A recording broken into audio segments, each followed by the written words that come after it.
High হাইলো, আমার কি সর্বনাশ হইলো, আমার বেগুন শাক ভাজা পুড়ে গেল। কি দিয়ে খিচুড়ি খামানি?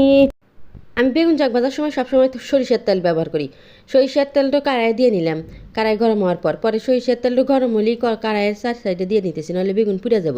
এখানে বেগুনে আগের থেকেই হলুদের গুঁড়া, মরিচের গুঁড়া আর ধনিয়ার গুঁড়া, লবণ আর অল্প এলাহানি চিনি দিছিলাম। সামান্য চিনি দিলে কালারটা সুন্দর আসে। হ্যাঁ, 10 মিনিট রাখছিলাম। 10 মিনিট পরে সরিষার তেল দিয়ে ভেজে নিব।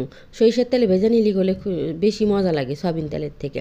সরিষার তেলে একটা ফ্লেভার পাওয়া যায় সুন্দর। দেয় কিন্তু খাঁটি সরিষার তেল আমগরে কাশিমপুরে আটে করলে এই সরিষার তেল ভাঙ্গায় দেয়।